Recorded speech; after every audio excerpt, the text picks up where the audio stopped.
If you have any information about the identity of the decedent in this video, please contact the Walker County Sheriff's Department at 936-435-2400.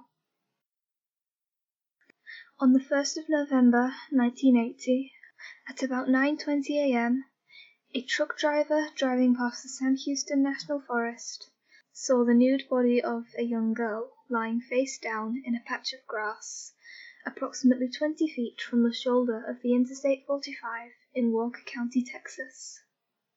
The trucker quickly called the police when he realized the girl was dead. Her body was in a position that suggested she could have been thrown instead of being simply dragged to the location. The medical examiner thought that the girl had been dead for about 6 hours, placing her time of death at around 3:20 a.m.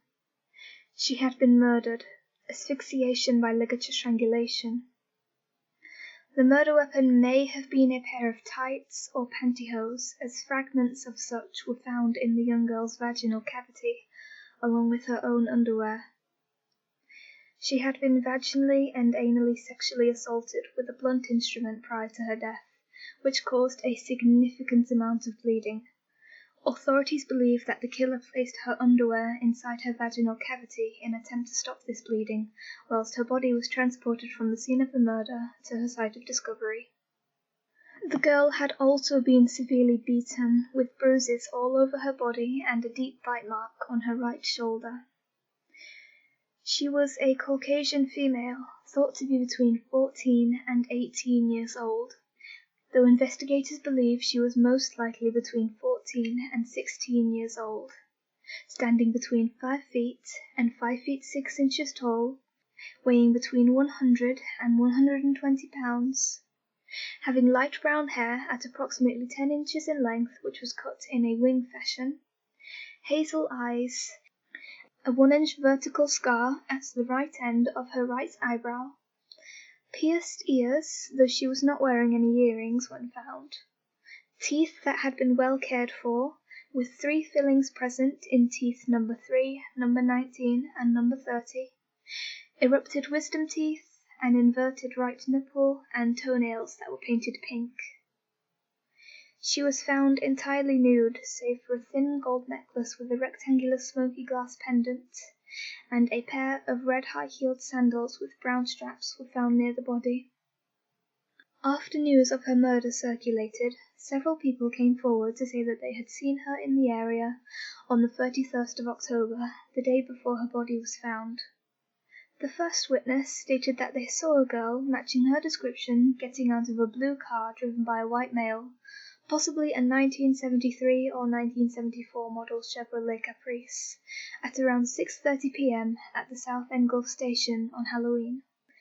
They said that the girl looked disheveled and appeared as if she had been traveling or sleeping in her clothes.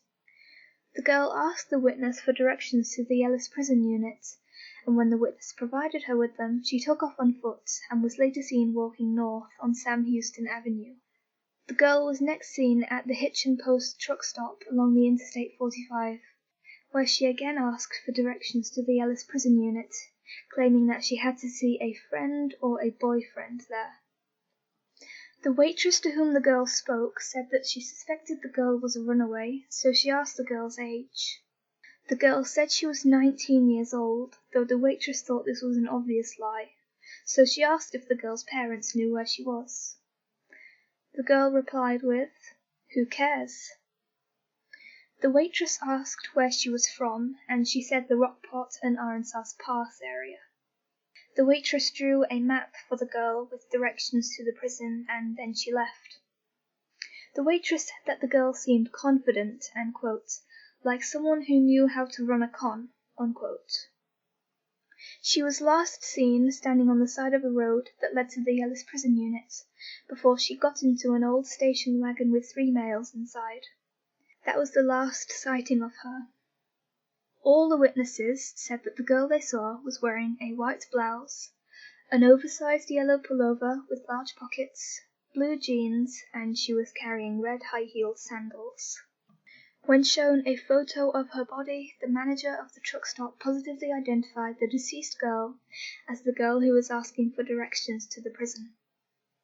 With information from the witnesses, police went to the Ellis Prison Unit and showed every single inmate and employee the girl's mortuary photograph, but nobody said they recognized her. The young girl was laid to rest on the 16th of January, 1981, at the Oakwood Cemetery in Huntsville, Walker County, Texas. Her gravestone reads, "Unknown white female, died November 1st, 1980. Her remains were exhumed in 1999 for further examination and a DNA sample. DNA was gathered, and the second examination of her remains officially determined that she was between 14 and 18 years old. DNA testing has also been performed on the red sandals found with her body, though the results of this testing have not been released. In December 2015, a photograph of a young girl with a resemblance to the Walker County Jane Doe surfaced. This girl's name was either Kathy, Katie, or Kathleen. The image came from the private collection of a pair of siblings, a brother and a sister, and it was taken at a motel in either Beeville or Madisonville, Texas, in the summer of 1980. The siblings, then aged 12 and 10, became acquainted with Kathy, who was then 14. Kathy said she was a runaway from Corpus Christi.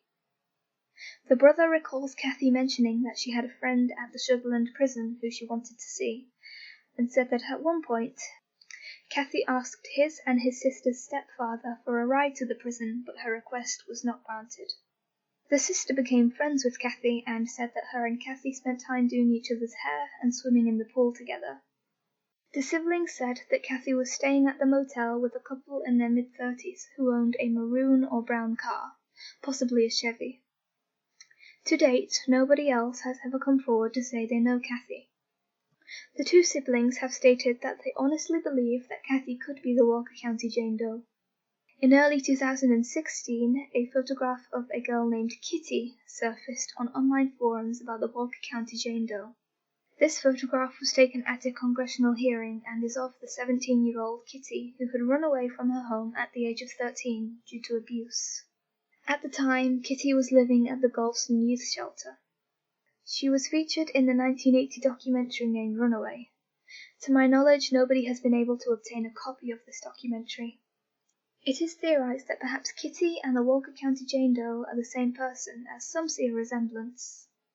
Some even go as far as saying that the Kitty in the 1980 documentary, the Kathy in the 1980 motel photograph, and the Walker County Jane Doe could all be the exact same person, though of course this is not proven. A journalist named Michael Hargraves has brought forth the theory that perhaps the Walker County Jane Doe was murdered by a woman. He based this theory on there being no semen found anywhere at the scene, and her being sexually assaulted only with a blunt instrument.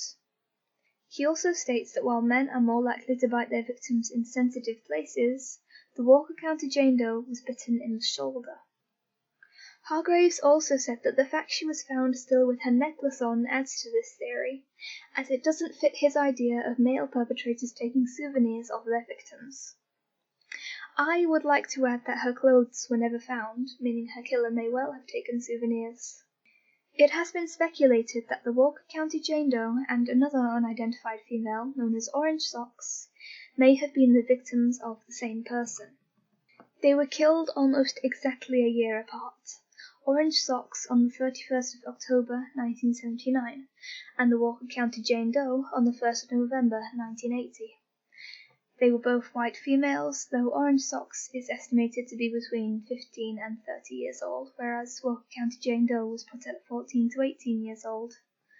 Both were found nude and sexually assaulted, though Orange Socks had been conventionally sexually assaulted, and both were murdered by strangulation in Texas and their bodies dumped along interstates.